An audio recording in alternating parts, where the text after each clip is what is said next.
Welcome to basic course on structural analysis. This is CE 202 structural analysis 1. Basic methods of structural analysis. Basic methods of structural analysis. We have two methods, force method and displacement methods. Force method is also known as compatibility method or flexibility coefficient method. Displacement method is also known as equilibrium method or stiffness coefficient method. Now what is stiffness and flexibility? Stiffness is force divided by displacement, or when the displacement equal to unit value, stiffness equal to force. Stiffness is the force for unit displacement. And if the force is axial force, then the displacement is transition. That is, effect of axial force is transition. And if the force is moment, displacement is rotation. And if the force is torsion, displacement is twist. Now what is flexibility? Flexibility is the inverse of stiffness. That is, flexibility equal to 1 by stiffness. That is equal to displacement divided by force. Now force method or compatibility method or flexibility coefficient method. I will explain this method with an example later. The redundant forces are chosen as unknowns in this method. That is, if we want to calculate unknown forces, we'll use force method. Then the number of unknown forces will be equal to static indeterminacy. Examples for this method is method of consistent deformation, three moment theorem, column analogy method, elastic center method, Maxwell-Morse equations, Castigliano's theorem of minimum strain energy. We will cover this method of consistent deformation in module 3. Now displacement method or equilibrium method. If you want to calculate unknown displacements, we'll use displacement method or equilibrium method. And number of unknown displacements are equal to kinematic indeterminacy. Examples for this method is slope deflection method, moment distribution method, minimum potential energy method. We'll study all these methods in 5th semester. Now steps in force method. I will explain force method with an example. Consider a continuous beam A, B, C with UDL. You want to calculate unknown reactions at A, B and C. Unknown forces are calculated, so we are using force methods. And for this continuous beam, unknown forces are number of unknown forces equal to static indeterminacy equal to 1. Static indeterminacy means external static indeterminacy equal to, in general equation will be r minus 3. In this case only vertical forces are acting, so horizontal reaction will not be there, so we will use the equation r minus 2. 2 means sigma moment equal to 0, sigma vertical force equal to 0. Here r equal to Ra plus Rb plus Rc, 3 equations. So r equal to 3, 3 minus 2, static indeterminacy will be equal to 1. Okay, so number of unknown forces equal is the static indeterminacy. Okay, in this case, if this one reaction is not present, we can analyze this beam using equilibrium equations only. In this case, there is one additional unknown reaction, so we cannot solve this beam using equilibrium equations only, so we are going for force method. First step is choose redundant force. We can choose any force as this additional reaction. In this case, choose this Rb as additional reaction. That is, if Rb is removed, this reaction is removed, then DSC will be equal to 0. Now we can analyze the beam using equilibrium equations. So if Rb is chosen as redundant, next step, draw the deflected shape of released structure with actual loads. We are removing Rb. Rb is removed means only two supports A and C with actual loads. Load is UDL. Then the beam will be deflected like this with deflection of delta B at point B. Delta B is the deflection at B. Next, find the deflection of the released structure due to actual loads, that is delta B, at the point of redundancy by unit load method. We can find out delta B using unit load method.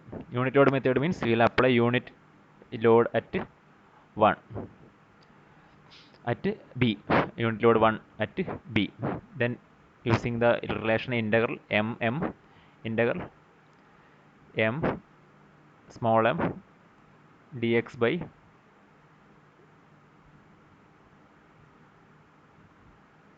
EI, integral small dx by EI, we will find out the deflection delta B.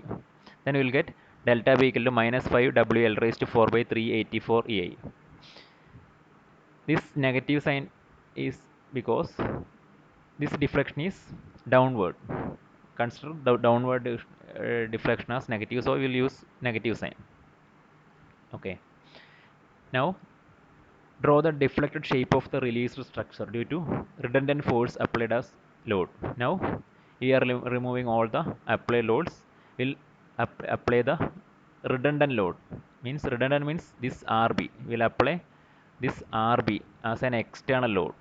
Okay, we'll consider this RB as an external load. We'll remove all other loads. Now draw the deflected shape. If you are applying a force upward in upward direction, deflection will be like this, and deflection will be delta B dash. Now find the deflection of the released structure due to redundant force. We want to calculate this delta B dash due to this redundant force RB using unit load method. If you are applying a unit force in the upward direction, you will get some deflection small delta B. Using unit load method, you can find out delta B equal to L cube by 4A. If the deflection due to one unit load is delta B, then the displacement due to RB will be equal to RB into delta B. That is, if the deflection due to a 1 kilonewton load is 2 mm, then deflection due to 3 kilonewton load will be 3 into 2 mm, that is 6 mm. Like that, if the displacement due to unit load is delta B equal to L cube by 4A equal to delta B, then the displacement due to RB is RB into delta B. That is, this capital delta B dash will be equal to RB into small delta B. Now write the compatibility equation for the structure. Compatibility equation is actually at this point B, deflection is 0. 0 means there is a support, so vertical deflection will be 0. So this the downward deflection delta B, capital delta B, should be equal to this upward deflection delta B dash. Then only the deflection will be equal to 0. That is delta B plus RB into delta B equals 0. This is the compatibility equation. Now RB will be equal to delta B divided by small letter delta B. Minus sign will be there, equal to 5WL by 8. You already calculated the value of capital delta B, and we know the value of small delta B. Okay, then you will get RB equal to 5WL by 8. Now we know the value of, we calculated the value of RB. So RB is a known force. So only two unknown forces are there, RA and RC. Now it is a statically determinate structure. We can analyze or we can find out the value of RA and RC using equilibrium equations. Then we can also find out or draw the SFD and BMD for the structure. Okay, this is the steps in force method.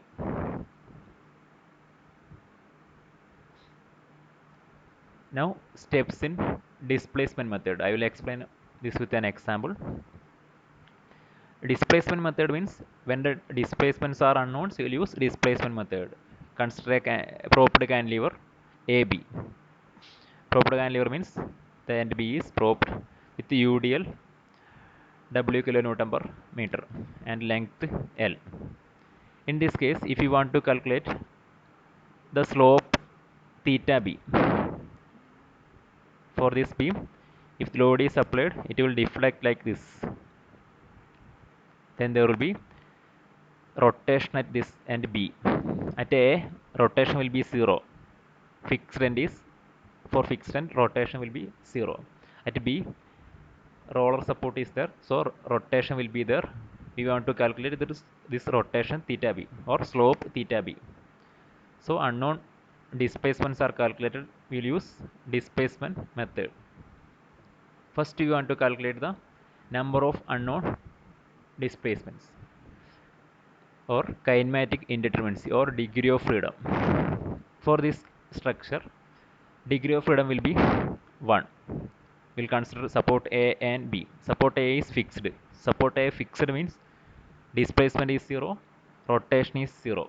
So here degree of freedom is 0. Now consider support B. It is a roller support. So vertical displacement will be 0. Vertical movement will not be there. Horizontal forces are absent, so we will not consider horizontal movement. Now rotation will be there for this movement, that is theta B. So only one unknown rotation or displacement, so the degree of freedom is 1 theta B. We want to calculate the rotation at B theta B. First we will arrest the rotation or we will remove this rotation. How will we will remove the rotation?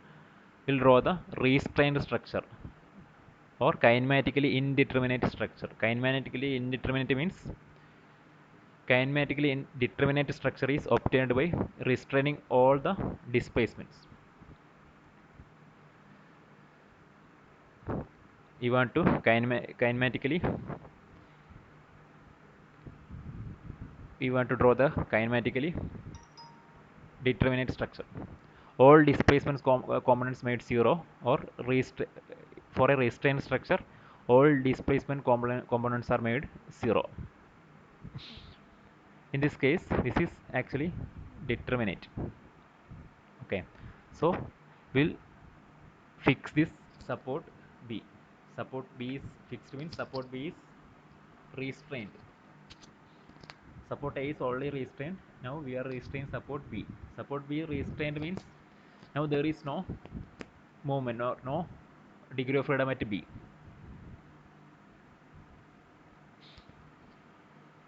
Now find the reaction developed due to restraint.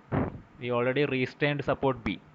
Support B restrained means we are removing this slope theta B. Theta B is there.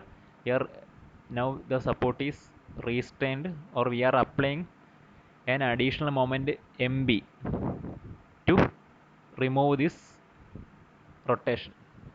Okay, moment is resistance against rotation. Initially this theta B is present. Now we restrain this support means we are applying a support. Fixed support means moment will be there. We are applying a moment MB to restrain this rotation. The value of moment MB will be WL square by 12. This is a standard equation. Don't worry about this equation. Now find the reaction due to induced displacement. The actual rotation at B is theta B. Actually, there is a rotation of theta B is present. So, if you want to release this rotation theta B,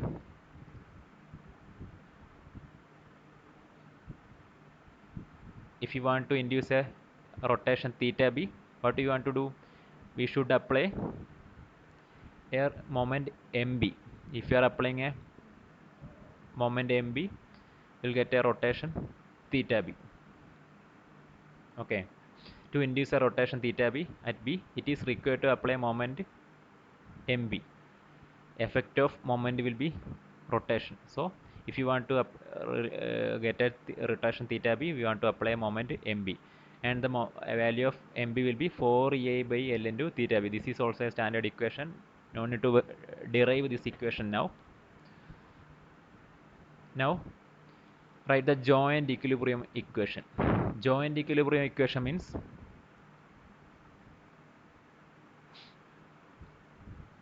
actually this is a roller support, so moment will be 0, net moment will be 0. So this mb in this clockwise direction should be equal to mb in this anti-clockwise direction, then only net moment will be 0.